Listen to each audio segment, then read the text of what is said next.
And a very good evening to you and welcome to Politics 101. It's a Monday evening, Monday night, Monday afternoon, after the weekend. Welcome to our program. It's 7 o'clock hour in Guyana, and it's the place to be. Of course, we start here at 7 o'clock, and Mr. Duncan starts at 8 o'clock, and Mr. Ben Shop at 9 o'clock. That's our prime time, Monday through Friday. Of course, we take a break on Saturday and Sunday, and I think the other programs are on those days. And so welcome to all of you faithful listeners and viewers, and to the new listeners and viewers, welcome to Politics 101. We do it here at 7 o'clock Monday through Friday. And tonight we are going to be continuing our conversation. We have a new guest, a Westmaas, Yuri Westmaas. And we've talked a lot here about the Westmaas family. Rory Westmaas, David Westmaas, Nigel Westmaas, and so forth. And Yuri is from that clan, the Westmaas family, a political family. He's going to be joining us to weigh in on a number of issues. And we have Shaneika Haynes, who is a member of the PNC, young member. And you know, we've been under a lot of pressure to get young people to come on, to these programs. And I got a note from Shaneika over the weekend. And today, one of the strong supporters of this program told me that we gotta get some more young people on. And I told him, look, we're going to be having at least one young person and one not so young person on tonight. And so here we are. If you join us from Guyana, welcome. Welcome to Politics. It was day one of the teachers' strike. And I've seen some pictures, some videos of the teachers in front of the Ministry of Education demonstrates a good sign. It's a good sign. The right to strike is an important right. And Guyana was invaded in October of 1953. Invaded by its, at that time we were still a colony of England, and England invaded Guyana. Why? Because the government of that day, the first self-government that we had, the PPP, the old PPP, not the new PPP, not the present PPP, the old PPP, the PPP of Jagan Burnham, Martin Cartner, Sidney King, Rory Westmaas, Janet Jagan, Jane Phillips Gay, Jesse Burnham, etc., Ramkaran, Boise Ramkaran, the old PPP. That PPP had come to government, and one of the things it did was it passed a bill to give trade unions the right to represent workers. And that triggered an invasion of Guyana. The right to strike and the right to be represented by unions is a sacred right. Before there were political parties in our Caribbean, there were trade unions. The first trade union in the English-speaking Caribbean, 1919, the British Guyana Labour Union, BGLU, led by none other than Hubert Nathaniel Critchlow. And then other unions followed in the Caribbean. And these unions had political arms. And it was these political arms that became political parties. There were trade unions before political parties. And to hear political parties talking down and threatening trade unions today It's a major insult to our heritage. Major insult. The right to strike is sacred. Under the old PNC, back in the day when people like myself and others were battling against the overreach of the PNC of that time, when there were strikes, the PNC used to say the strikes are political. This government is not just saying strikes are political, they're saying strikes are illegal and illegitimate. They've gone further. Threatening trade unionists. Good evening. If you join us from Guyana, good evening to you if you join us from Georgetown. Good evening to all teachers. Good evening to all teachers. Teachers are, of course, central to the upbringing of a nation, our nation.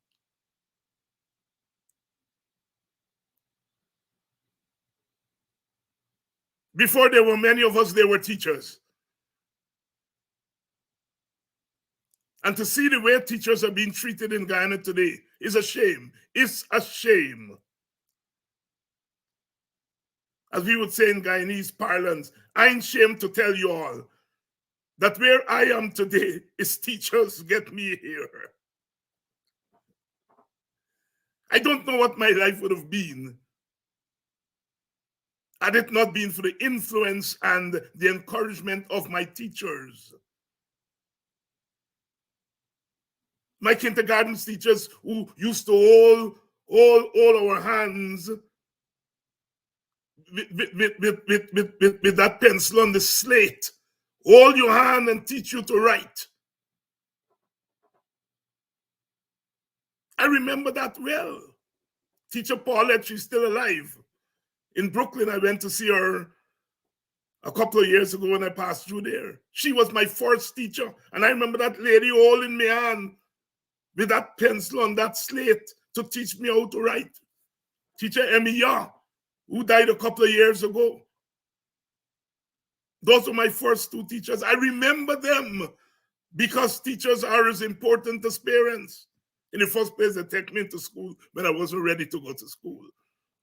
Apparently, I used to chat a lot at home, and I used to read, and I think I read one of my auntie love letters one day, and I was reading aloud, and she come in and hear me. I find this letter in her chest drawer. I don't know. I was reading, and I wasn't supposed to be reading. And she said, "You not staying in here. I go in and beg the prep school teacher them to take you in, because I think you have to wait until you were 5 or something to start to go to kindergarten." And since I read a lady love letter, she decided, you too much. And she go and beg them to take me to prep school earlier. So in the first place, they take me in Miss Leander to prep school earlier than I was supposed to go. But teachers, they cradle and still do. They still do. It was no accident that after emancipation and our foreparents bought those lands and created those villages, the first thing they did, is that they start building the churches, and next door to the churches, the schools. Go in them village and you would see it there. Spirituality and education, teacher. Teachers are very, very important and ought to be treated with dignity. And so that our teachers have decided to go on strike. And we know they've been talking about this for years. They've been pleading, begging, crying with the government. Treat us properly. First day of the strike. From what I've been hearing, there's been a good response. And the teachers said they're going to strike for 14 days. In the first instance, let us give them all the support they need. None of us would be where we are without our teachers. God bless them. God bless them. But they also need to be treated well. We have an education crisis in our country. Despite all the fancy numbers that we see, all the children who are getting 20-something subject and so on and so forth, all is not well in our system. All is not well. We parade those who do well, the 1 or 2% at the top. It is those at the bottom. Go in the hinterland areas among Amerindians. They're not performing as well as those on the coastlands. Go among poor people who are not able to afford, because although education is free,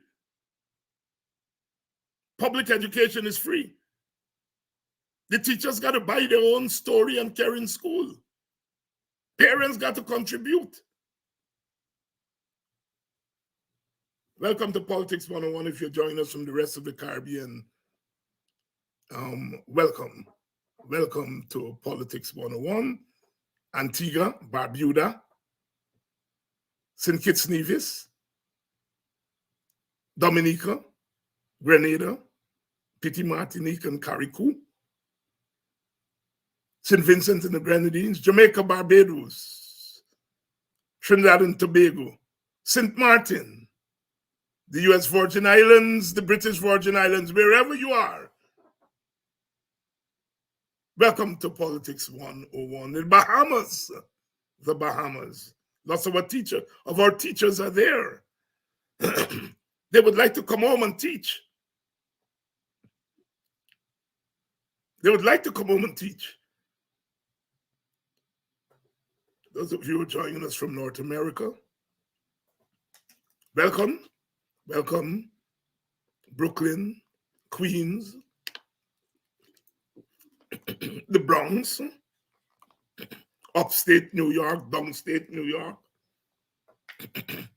Those of you who join us from the South, the old South, the deep South, North Carolina, South Carolina, Georgia, Tennessee. I know there's some of you joining us from Tennessee.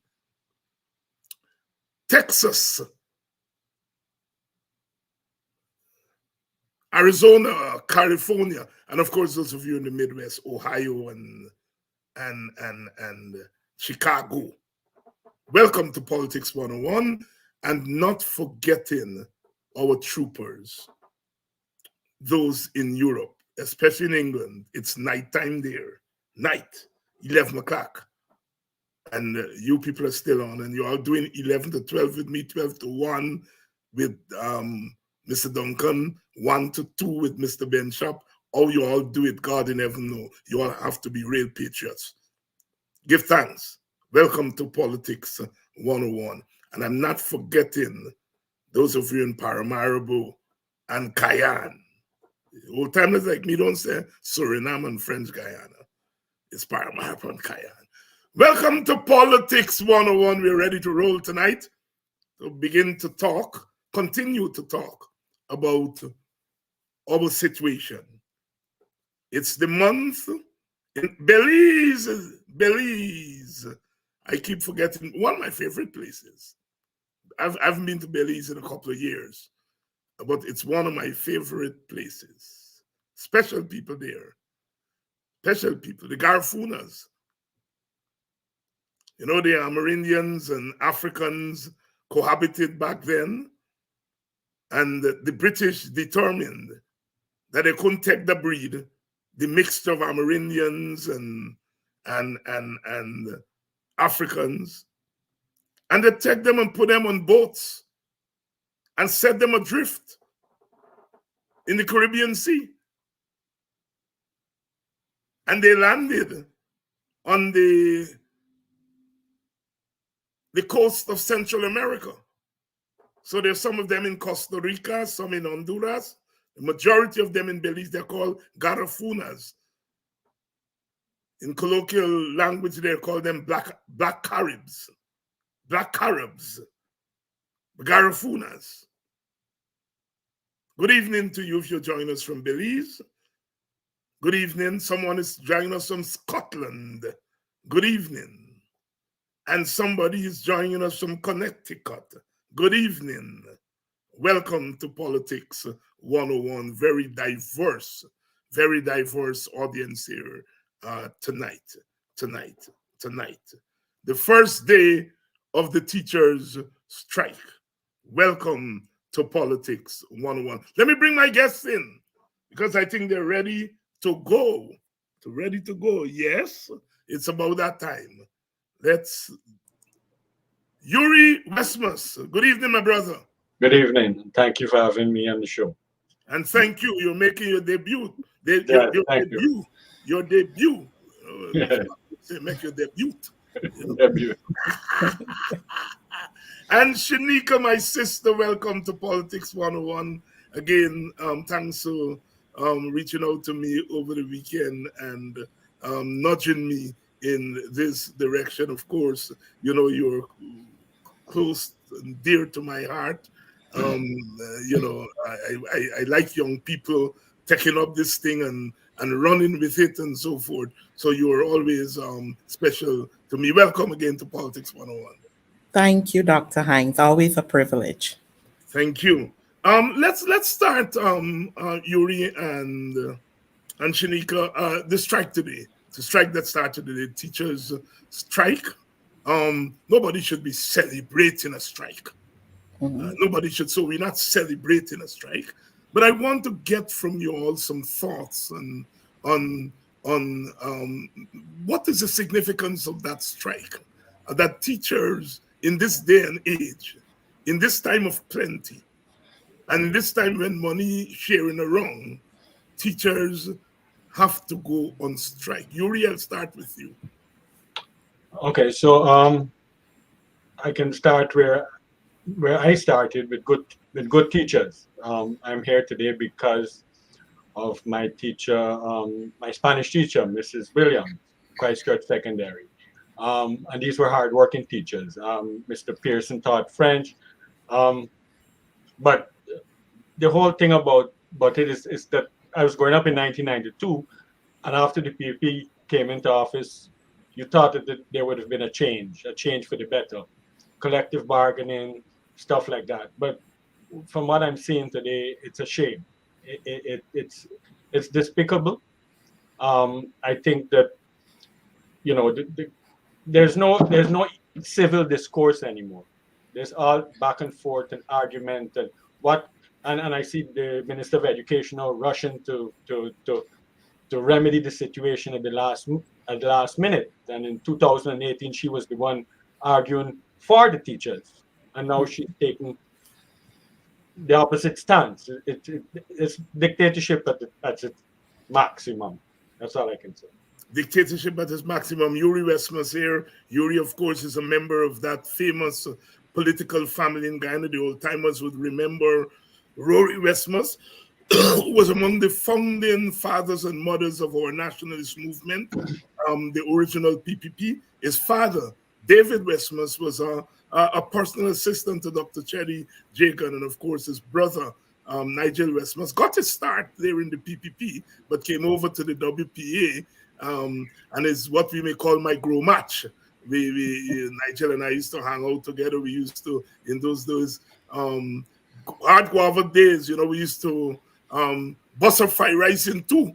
You know, in those days you could have butter fry rice in two because The brown bag. yeah, the brown bag, and you used to get good portion, you know. Yes. Yuri, it's a pleasure to have you and to have your insight. Shaneika, this teacher strike, what are your thoughts? The teachers' strike. My thoughts.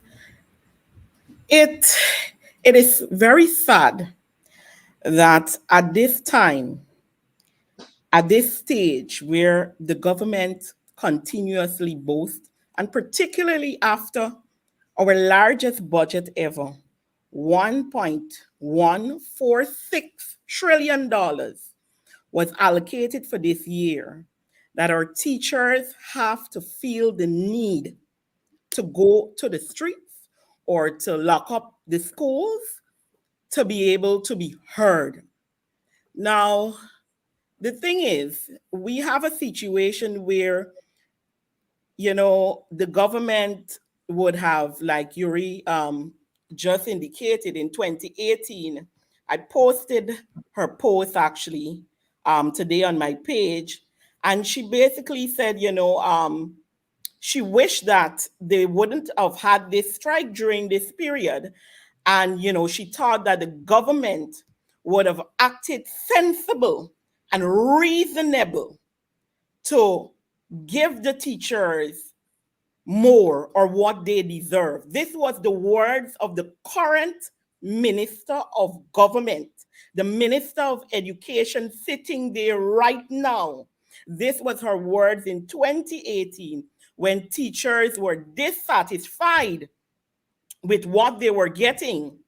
Although during that period, teachers also benefited from the increases that all public servants got, that was way more than what they are giving in what they're so proudly sit and say.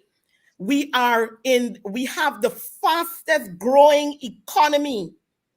Inflation is at 2% according to the minister responsible for finance in this country.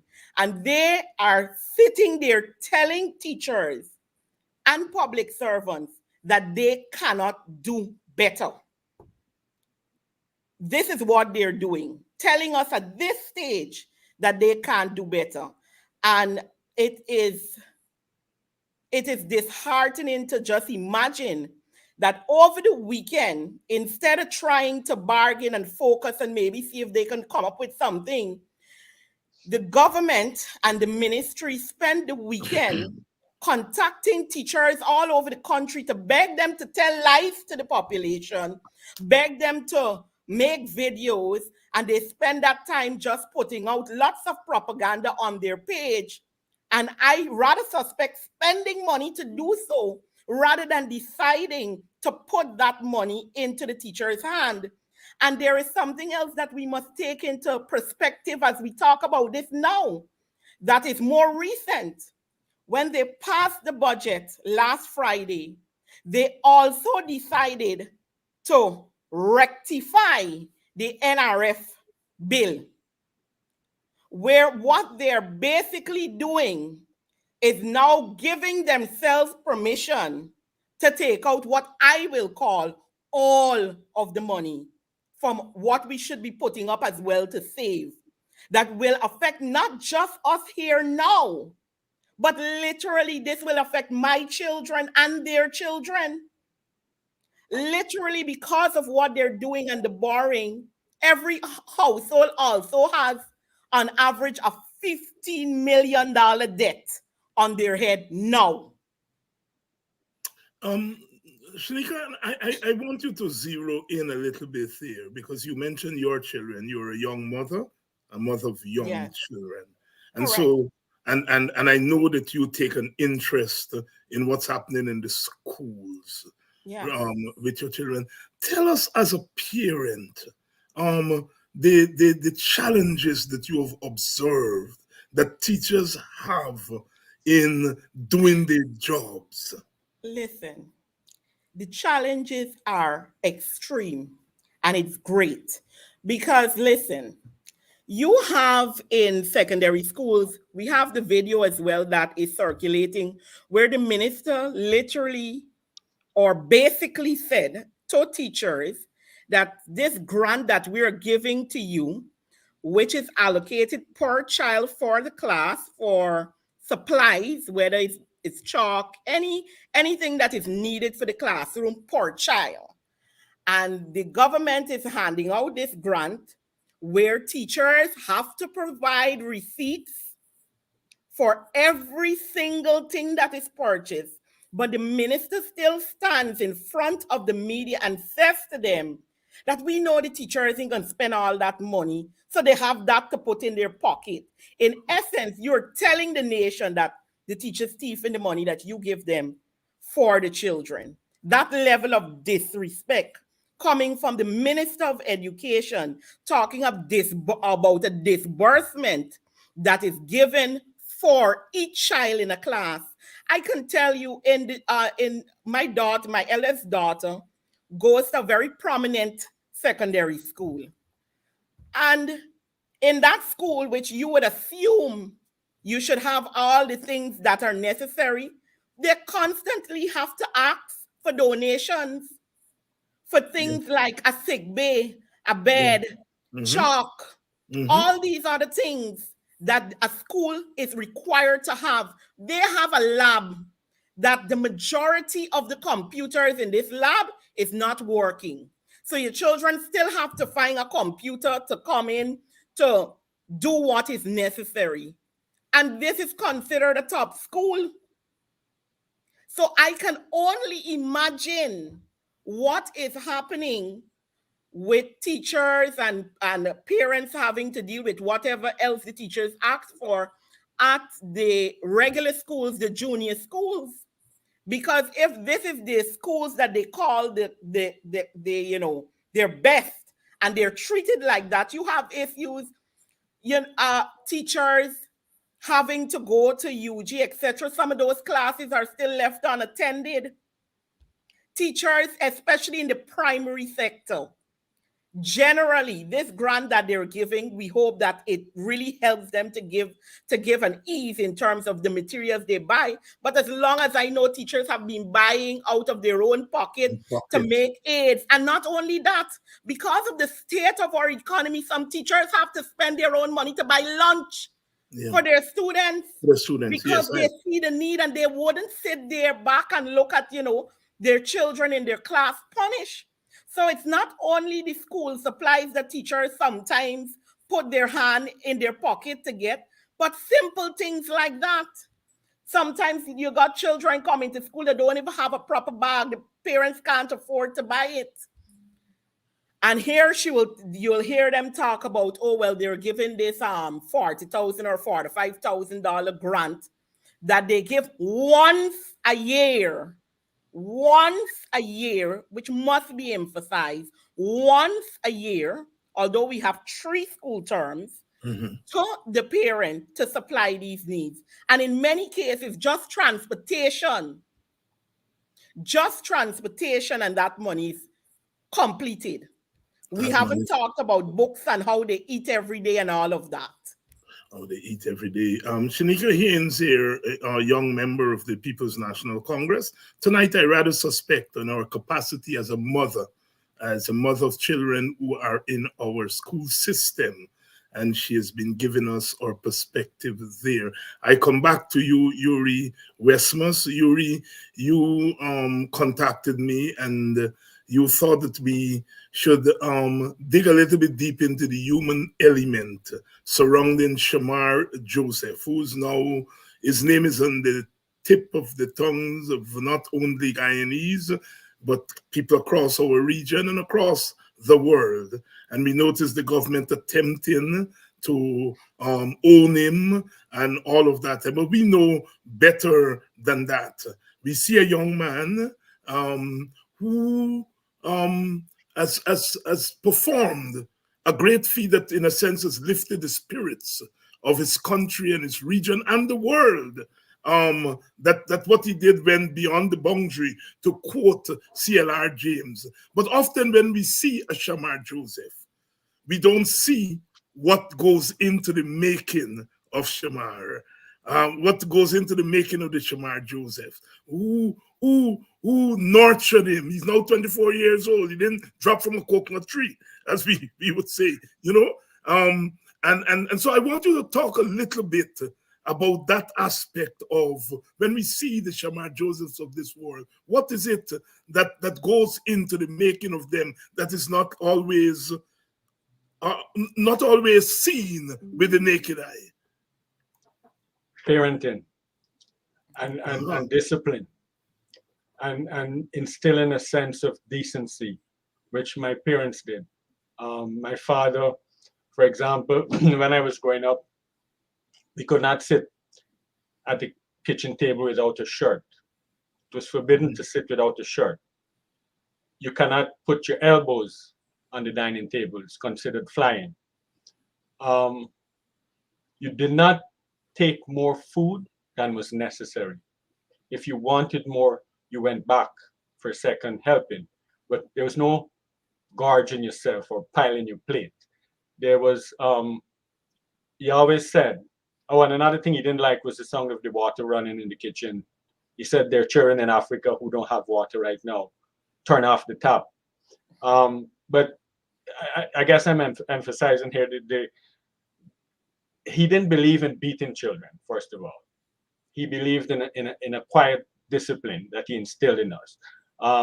You know, I grew up, as you know, I grew up in a house with a WPA member and a PPP member. So there was disagreements, but they were always civil. There was no, the four-letter words were not used. My father hated the sound of that, and he would tell you there's a certain word you don't, it's the S word, you don't like how it looks, you don't like how it smells, you don't want to touch it. Why is it coming out your mouth? So he, and so when I look at Shamar Joseph, I can definitely say his mother and father did a wonderful job, and I'm sure his siblings probably encouraged him to. My brothers were all supportive of me. Nigel, you know, my father, when I didn't know a word, he would send me to the dictionary if I wanted to spell it. He said, "There's a dictionary, go learn." You know, and so I grew up with this sense of pride and discipline and an all-encompassing love for neighbors, friends, family, and so on. I think that what shines through with Shamar Joseph is, I mean, in the backyard, you know, using guava to bowl, you know, to bowl, to master the art of bowling.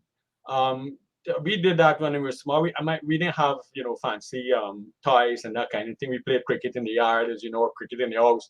And so I just admire wherever his parents are, you know, I wish the world would see them and congratulate them for such a beautiful job on that boy. Parenting as an important aspect of the upbringing of our young people. We see them, we see the finished product, and we don't know what has gone in to that process. And Shaneika, as you digest the Shamar Joseph moment, he's closer to your age and he's to Yuri's and oh God, me. And so there must be a deep feeling. Talk to us, share with us. First off, I would love to say congratulations to him. It was definitely a proud moment for Guyana and more importantly for the West Indies and our Caribbean countries, because we know that that was a setting where history was made after a very, very, very long time. So it was definitely a very proud moment. And what I would hope that would happen next is that the government decides to, of course, give their support in everything that would be needed to keep that level of performance up wherever it's needed. Um, I was a national athlete myself when I was younger, not, of course, not cricket or anything like that. I ran. And one of the things that we still have a problem with in our country is much effort and emphasis is not put in to athletes or persons pursuing, to get to that higher height from the government setting in. And this is not just necessarily in one area, because there is much more that can be done. We know for cricket, there is a lot that happens, yes, here, but I'm sure that there is more that can happen. And I would love to see that translate for many other of the activities that we participate in, particularly track and field. You have the swimming, we see a bit going into squash, and these other things. We have lots of netball players, basketball. The Bishop High School has been going out of the country and winning big in the Caribbean as well. And these are things that I hope to see the ministry that is responsible for youth, sports, and culture take a deeper look into, and let's not make those things political. They shouldn't be. This should be the place where we just nurture the abilities of the persons going in to these fields, because it takes a lot. It's lots of monies that are usually spent behind these sports and training, and much of that is never returned. And if persons don't have parents who push them or find the finances or find sponsors, they don't get to go anywhere or do anything or strengthen that ability. So while we're seeing all of these stars coming out of our country, I hope that we can see how we can put more into it, and really put our name on the map across the board when it comes to sports and the activities of youth and culture, particularly. Youth and culture, particularly, and it's amazing what one little moment can do. And I want to share this anecdote with you all and with our audience. A couple of weeks ago, one of my colleagues, where I work, said, he wanted to take his family to the Caribbean for a vacation this year, and where I would recommend, apart from Jamaica, since everybody knows about Jamaica. So I suggested St. Lucia, and he was excited. He went, he did the research and so on, and said St. Lucia is it. And he emailed me 2 or 3 days ago to say, David, I think I'm changing my mind from St. Lucia. I want to go to Guyana. I don't know why you didn't recommend Guyana, but he's a follower of cricket. And so he's here in Guyana, Shamar Joseph. He wants to take his family to Guyana, and he wants to take his family to Baracara. And I said, well, yes, I agree with your changing your destination from St. Lucia to Guyana. And I imagine how many of those anecdotes must be happening where the world is now. If we thought because of oil, the world had turned their attention to us. Now, Shamar Joseph has taken that to another level. While I am with you, Shaneika, you've been paying attention to the budget, and you were talking just now about youth and sport. Are you satisfied at the emphasis that was given to youth? What are young people getting out of this budget? We talk about what poor people are not getting out of it. We talk about what Black people and Amerindian people are not getting out of it. But there's this category of our population, young people, who are the majority. In your estimation, what have young people gotten out of this budget? I know when I would open my mouth to say certain things, people will take it mostly from a political standpoint. But if you sit and do your own reviews, there is nothing much coming out of the budget for people, as I would put it. Whether it be young, old, or in between, the general population, in my view, there is not much to benefit from in that sense. When one of the things that bothers me many of the times, and there are always a few exceptions, but when you have budget presentations and you expect to have out of the debate of itself what those ministries intend to do, in the year for the country, you usually don't hear that coming from them. Very few ministries in this budget debate you heard that from. I can say safely that from the minister responsible for social services, I did hear from her much of what they plan to do in the year, but I can't say the same for the rest, particularly youth sports and culture. The minister responsible for youth sports and culture took a position this year where he basically, in his debate speech, talked about every other ministry except his.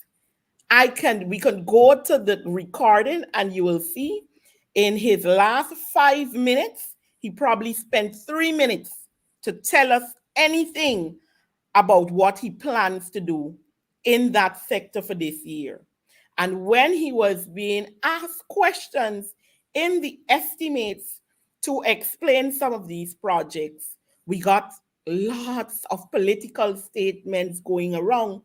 But the fact is, if we go now and we check projects that were allocated for 2022, 2023, projects that should have been completed either in that year or at least 2023 are not even halfway completed now. And that is a worry.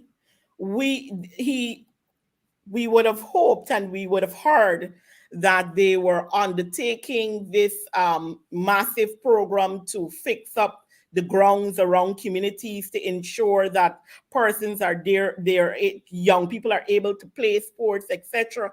And we went out and took pictures in almost every region, and the majority, 80% of those grounds are not fitting for anything to be done. Some of the grounds that schools were able to, in the communities, we're talking about grounds in the communities that those communities were able to use, is where they would have come together and worked and did their own work on their field to ensure that they got the ground to use for the school that was in within the area, to have into schools, to have, you know, the regular school competitions coming up. All right. So when you heard them talking about that being a part of the budget for a little bit, but again, you hear nothing about how we're going to truly assist one, for instance, in our cultural sector, youth. Listen, you want to talk to young people, you want to get them on board. We all want to know about, you know, what we gonna do with whatever musical thing we got, you know, you got some program for them, etc. You didn't hear any of those things coming out of it. We heard since last year in the 2023 budget that they plan to give a studio about $9 million to ensure that all artists who have songs to sing, etc., are able to do so at a reasonable cost, and we boost, you know, the music that we have in our country. We have splendid singers. You listen to some of the music produced by persons here, I would have heard, and I was like, this is a Guyanese? Could never be. But those persons had to go elsewhere. We haven't even begun the conversation of talking about, you know, giving the oh Lord, I'm forgetting the name is slipping me, for, you know, when persons create their own music, etc., that it is protected. Copyright laws. We haven't even begun that conversation. And we're talking about, you know, going through this procedure. So there is a lot to be desired. We talk about programs.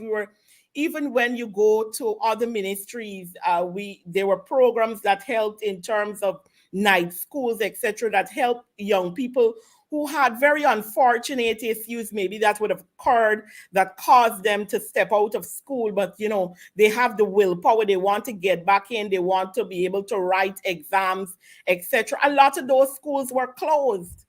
We talk about training for the youth. A lot of we talk about lack of nurses, etc. We're talking about bringing people from all over. And there are many young people who don't have jobs, who are willing to go and be trained, but yet still we're not focusing in on what is needed and how we can train young people to be a part of the sectors that we need to fill. We saw the closing of the nursing school in Linden. And on it, ask anybody, when you go to a nursing school anywhere, you have a lot of young people enrolling, young women and men enrolling, so that they can be a part of a profession that will help them to get money and to help others. But we see these programs being cut down, and all we're hearing about now is a gold program here, a gold program there. We're not seeing the same level of assistance even being given to the University of Guyana. We're hearing that we still have to wait for the free education. With a little pressure, they decided, okay, they're going to start something about minusing some of that debt if you would have worked for a particular period of time, etc. But we need more to be done. These are the things that affect young people. Them having a good education, them being able to take part in extracurricular activities within the school system and outside of the school system when they've gotten older than that. Shaneika Haynes here on Politics 101 on a Monday night. Yuri, Westmaas, can you come in and give us your thoughts on the budget? What are your general thoughts as you listen to the budget, listen to the commentaries, listen to the analysis of the budget? What's your takeaway from the budget? Just infrastructure, not human development, nothing to not. I mean, I don't even want to make a joke about it, but what are we going to eat? You know, asphalt and concrete. You're putting up all of these big buildings, and all you're talking about is infrastructure, and the average person can't go to the market and afford a basket of greens. You know, everything is expensive. The fastest growing economy in the world, but the fastest growing economy for whom? Who's benefiting? I mean, in the 80s, in the 90s, I mean, in the darkest days of the Barnum regime, I didn't have to worry about food. I mean, I didn't have to, my parents could afford a decent meal 3 times a day. You know, and if Barnum did infrastructure, there are certain things he put in place first. Roads and water, and you know, look at West Rhine Veldhousing scheme, it still stands, right? As a monument of achievement, because I mean, I see these people, and sometimes, you know, I live in Richmond Hill, and some of them come up here, and I was out Saturday night, I saw a certain minister partying, you know, and I'm looking at the disparity. You know, these people can afford trips all over the world, and one of my concerns is don't they, when they travel, don't they see development? Don't they get a grasp of what it is in other words, where did they come from? Where are their parents? Did they suddenly, like Dr. Haynes said, did they drop from the sky? They obviously had a period where they, you know, growing up, where they suffered some amount of financial strain and everything, and they have become such heartless people. The compassion, the civility, there's no, you know, I think when I was growing up, the debates between Dr. Jagan and Barnum would be, I might disagree with the honorable opposition member, but this is my view. But now it's a shout down and a scream down and a name calling and a cuss down for the simplest things. Nobody has civility and dialogue and compassion and respect. And so I'm looking at this budget, and all I'm seeing is, you know, where's the average, what the infrastructure, what will it do for the country? I mean, except fill in the pockets of a few people. So it's a budget for 1% of one Guyana. And again, one people, one nation, one destiny. That is what I believe in. That is what I will believe in until the day I die. I don't know about one Guyana. I don't know for who and for what purpose. Yuri Westmaas making his first appearance here in Politics 101. And you notice I've put the band on. We started on Friday trying to raise some funds for ITPADA G. As you know, ITPADA G was voted a subvention of $100 million. Last year, the government did not turn that money over to ITPADA G. It's there in the budget again this year. They have not turned a cent over ITPADA G. ITPADA G continues to function, continues to do its work, but it's crying out for help. And we have decided to pitch in here on Politics 101 and ask you to make a contribution, however small, that contribution, to make a contribution to help Ipadaji keep its doors open. They have light bill to pay, they have water bill to pay, they have staff to pay, transportation. Please, I have some people to thank. I want to thank Shelly. I want to thank Lorraine. I want to thank Denise. I want to thank Agri. I want to thank Calvin. I want to thank Musasi. I want to thank Lynette. And there are a couple of others who I am missing. Those of you who contribute through PayPal, I will get those names and to thank you. But I want to make an appeal here tonight. For those of you who have not yet contributed, please join the others and make your contribution. We don't care however small. I've already turned over what we were able to raise on Friday to Ipadaji, and they were so thankful. They were so thankful because they were able to pay a couple of bills today for what we raised on Friday night. And so I want to appeal to you. The Cash App is, the handle is there, the PayPal handle. The same information for PayPal can be used for Zelle. Please make your contribution to Ipadaji. The work they're doing is extremely important. And I'm looking for the information for those of you who are in Guyana and would like to contribute. They don't have an MMG account, but they have a number that you can call, and I am going to find that number shortly and share it with you. But please make a contribution to Ipadaji. The information is there on the screen. Shaneika, let me come back to you. We are now in 2024. We have money more than we could ever dream of. Could get more if the contract was better, but put that aside. Mm-hmm. We are getting money. Mm-hmm. The government is about now to raid the Natural Resource Fund mm-hmm. and to spend. And Yuri made the point about spending on infrastructure mm-hmm. at the expense of other things. Everything else.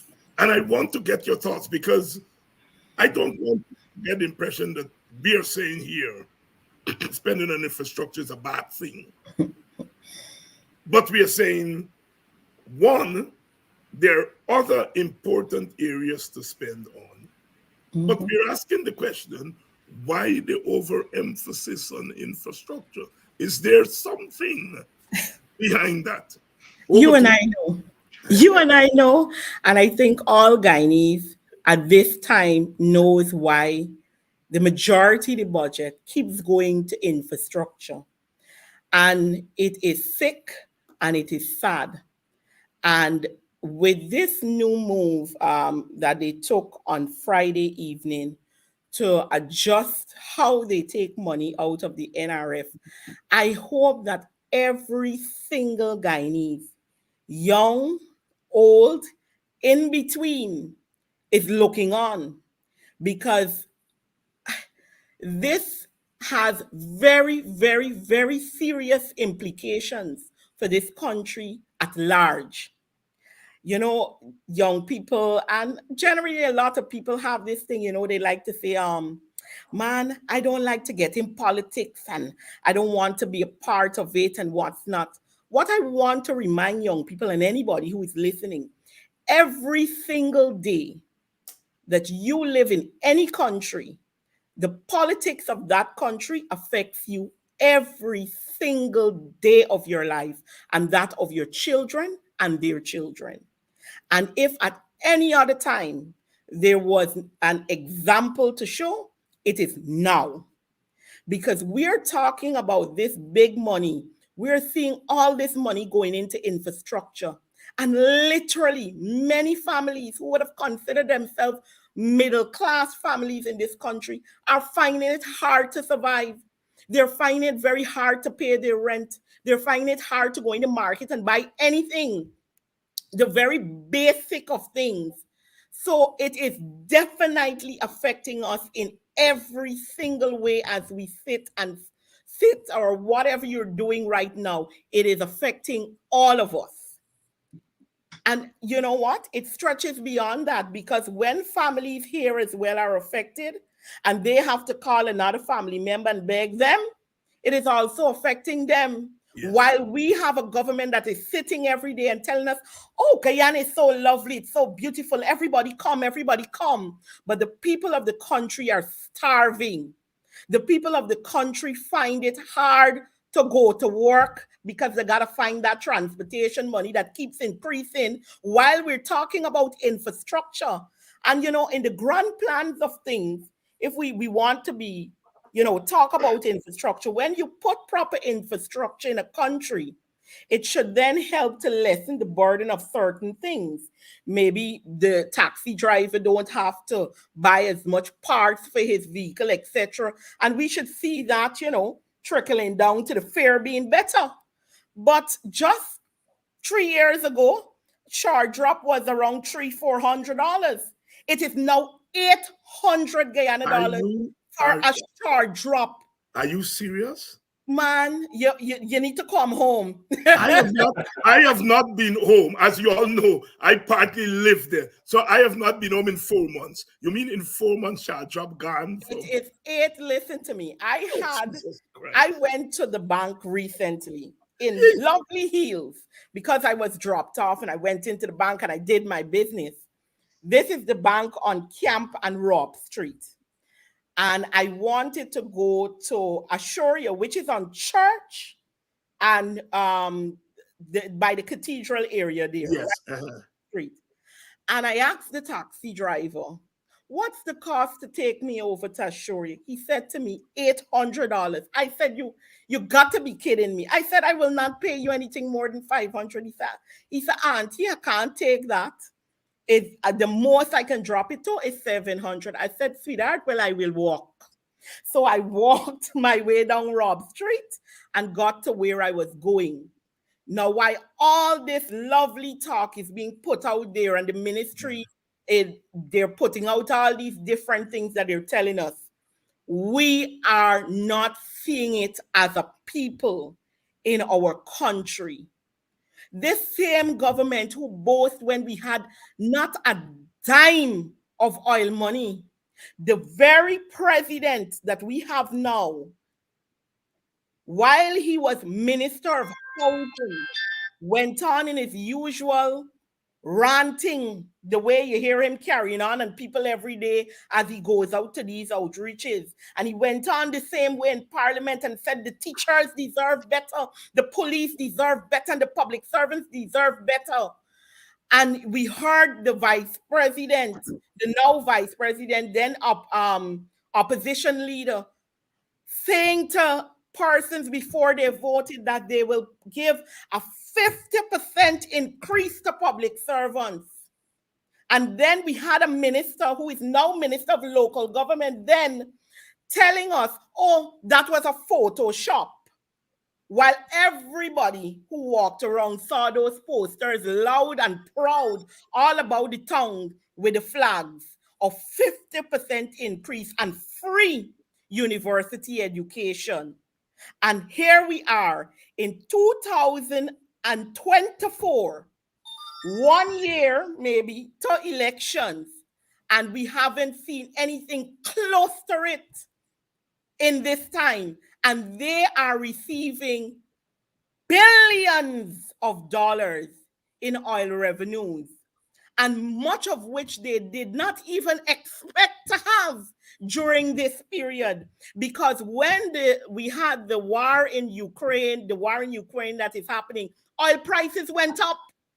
And because we are sellers of the oil, it means that we benefited more than the rest of the world who have to buy the oil. But yet still these same people sit and tell us, oh, don't worry with that. We can't show all this money in because the economy is going to go haywire. This is going to happen. But when it goes into their pockets and they're throwing up the big story buildings, every land that you could think about in a beautiful location, now it's taken. You don't got any more vacant lots around the town, around anywhere. But their pockets can accommodate the money to do whatever they want. But the ordinary Guyanese who are just asking for some more so that they can actually feed their families, to that level, we're not seeing anything coming out for that. Nothing You are coming out of that. comfortable to tell us that you're giving old age pensioners $3,000 more with a 1 point something trillion dollar budget. You feel proud. And half of the infrastructure projects that you're talking about that you've been doing since 2020 are not completed. You're literally at this point, driving around this country is becoming even more difficult because it's almost as if the government don't have a plan. They wake up every day and they decide we're going to dig up this side of the road. We don't tell nobody. So when you boat up here, the traffic is crazy. You dig up here, then you leave there for another 6 months, 7 months. It's left there. Somebody already collect the money and they're doing something else. And that is what we're faced with. You talk about the health sector being impacted. I get calls from in certain areas. They give contract to these boys that they had run for election. The PPP people who know nothing about contract. They dig up the road. 2 months in, nothing is doing. Water is lodging. Then you got mosquitoes. Then you got a lot of people in the community getting dengue.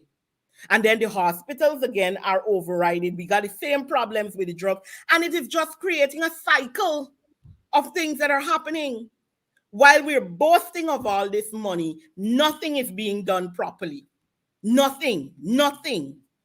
And quite frankly, I don't know if you would have listened, but the president actually said in an interview to a journalist when he asked him whether they're working with a plan. The president's word to that journalist was, we don't have time to make a plan.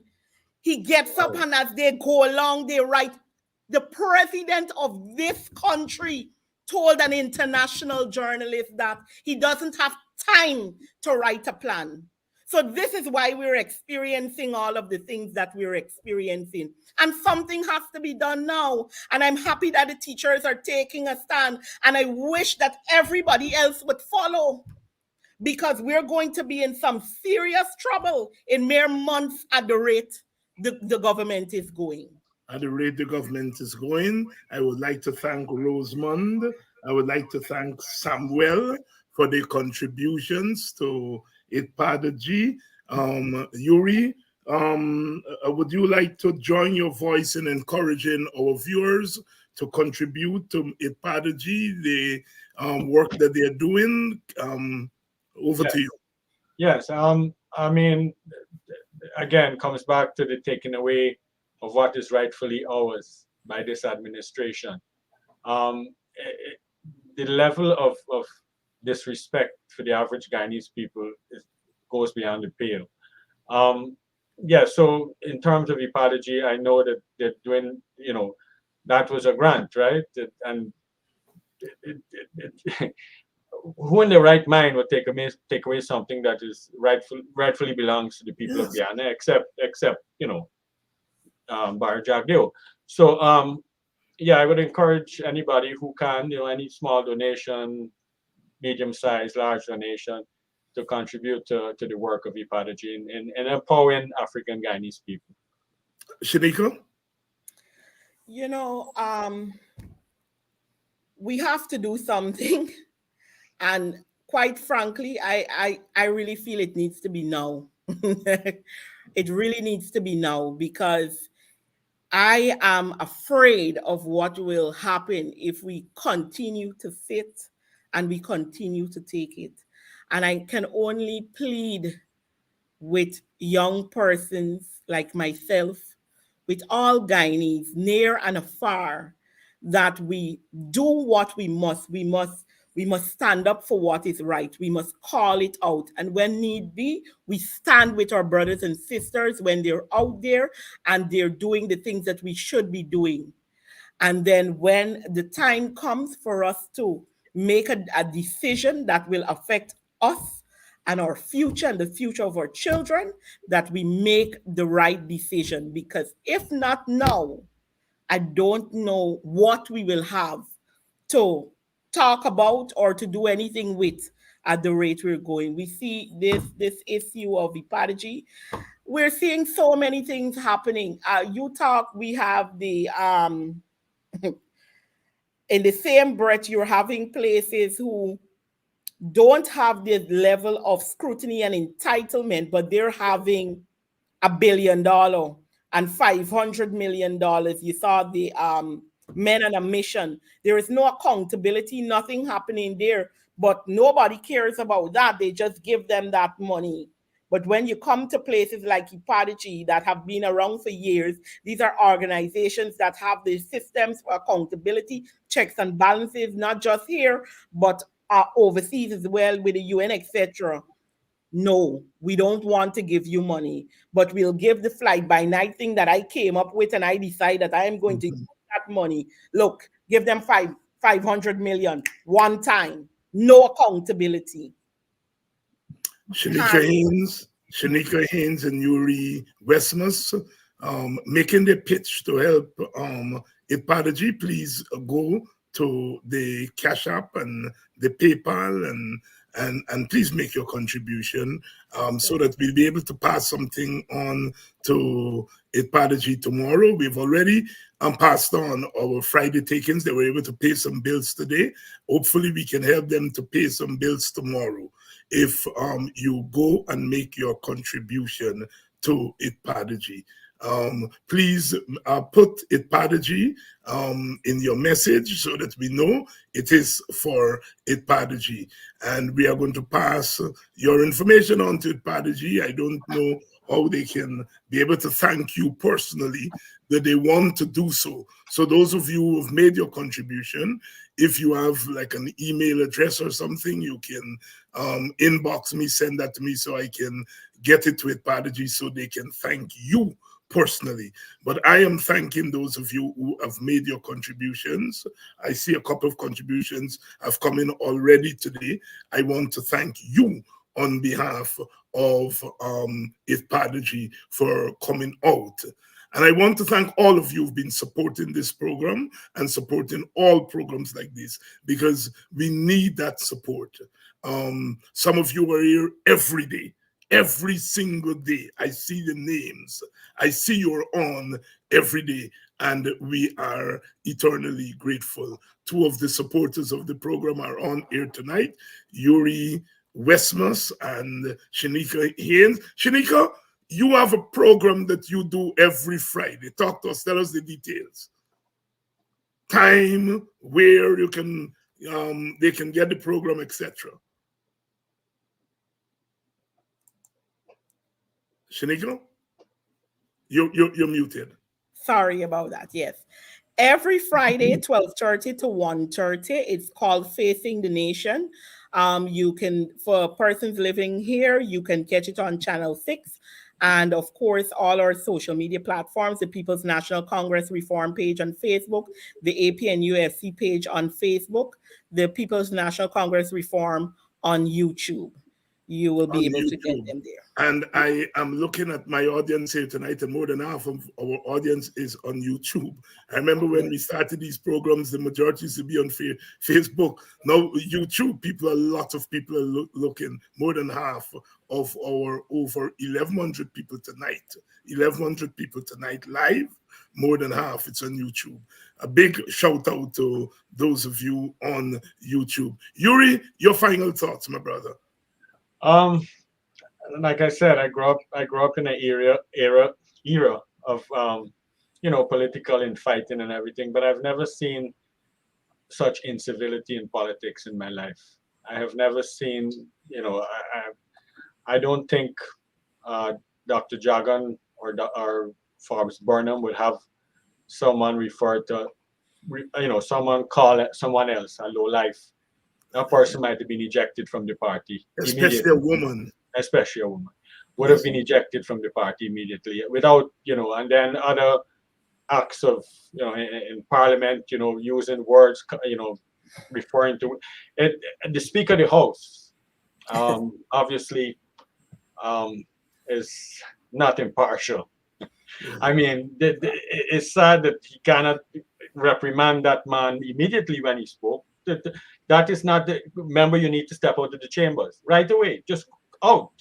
I mean, my father, my uncle were engaged in acts of civil disobedience, but not derogatory civil disobedience. There's a standard of political civility that you can disagree or you can agree to disagree without calling somebody a name. And I do not, I grew up, I walked the halls of Freedom House as a young man. I personally know Dr. Jagan. He came to pick my father up every morning. I would sit in his car. He was a gentleman. The most he would ask me if you did your homework. And he would drop me off at school. I know Clement Rohi, Indra Chandrapal, Gail Teixeira. Where are those people? To me, and I was growing up, these were decent people. I don't know if those are the, what you call it, the old heads in the party. But I guess with party politics, you have to be silent. The PP has been taken over by rogue elements. These three or four people that are the head of PPP now, the general secretary, they don't represent the core values of Dr. Jagan or even Janet Jagan. The party is like a runaway train. And it's sad to see that the things that my father and Rory Westmaas and all of us, and all inclusive Guyana, power sharing, give and take here and there. Politics will be politics. Everybody knows that. You're going to have your arguments, you're going to have your disagreements, but the yard foul attitude is what I can't stand. Let me put it the way. Yard foul. Sorry. Let me stop there. Yes, Yuri Westmaas there, speaking from the heart, speaking as one who grew up in a PPP family, and really speaking from the heart about where the party is today. Shaneika, your closing thoughts. Just to build off of what Yuri would have said, one of the things that our chief whip brought back in his budget presentation, the former president, Chetty Jagan, would have talked about having a donkey cart economy while persons wanted to live a Cadillac life. And, that was him talking to his own people, reprimanding them for certain behaviors while, basically the country was in a particular state. But here we have an economy which could be considered a Cadillac economy. Mm-hmm. The citizens of the country are basically living in like they're in a donkey cart economy. And it's just sad that we're at this state. And at this point, it is only the citizens of this country, the people who are willing to no longer stay quiet about what we're experiencing to make the change that is necessary. The politicians could sit, we could talk all day. If it's you only have 31 politicians and the few that may work with them, you don't have anything. It is the people who come together and take a stand that builds a country. And you cannot be silent while these things happen and feel, it's all going to be well. Like I said earlier, everything that happens affects us in some way, form, or shape. And if not us immediately, but our children and their children. So it is now time for us to start the corrective process in dealing with it. And whenever the next election is called, is to handle it properly, help us to make the checks and balances right, that we have what could be considered a free and fair election, and put this government out, because at the rate we're going, we will not have a Guyana to boast of and to talk about, because our human resource will be nothing if we continue down this road.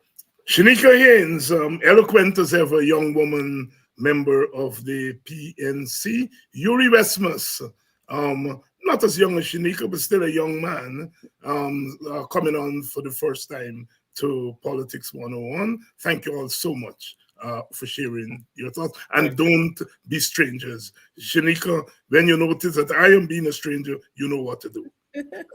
Will do. All right. Okay. Thank you all so much. And again, it's so lovely to have young people and new voices speaking up and speaking out on what's going on in our country. Please go to Cash App, PayPal, Zelle, and make your contribution to ITPADG so that we can keep those doors open. The stuff is on the screen there. Please contribute. The teachers are on strike. They said about 200 to 300 of them were in front of the ministry today. We hope that number grows. And we understand that it was a fair response, a good response on the first day of the strike.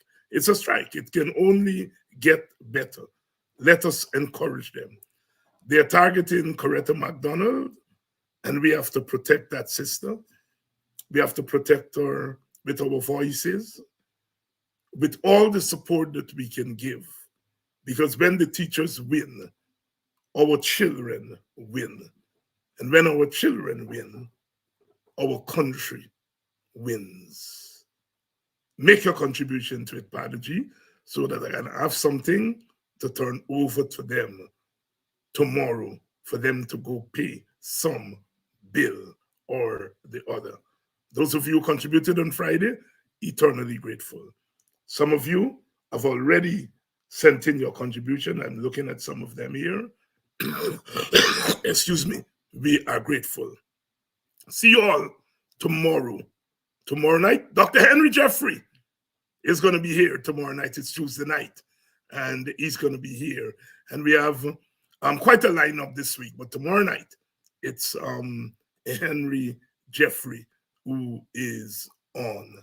So until then, I want to thank you all again for staying with us on Politics 101.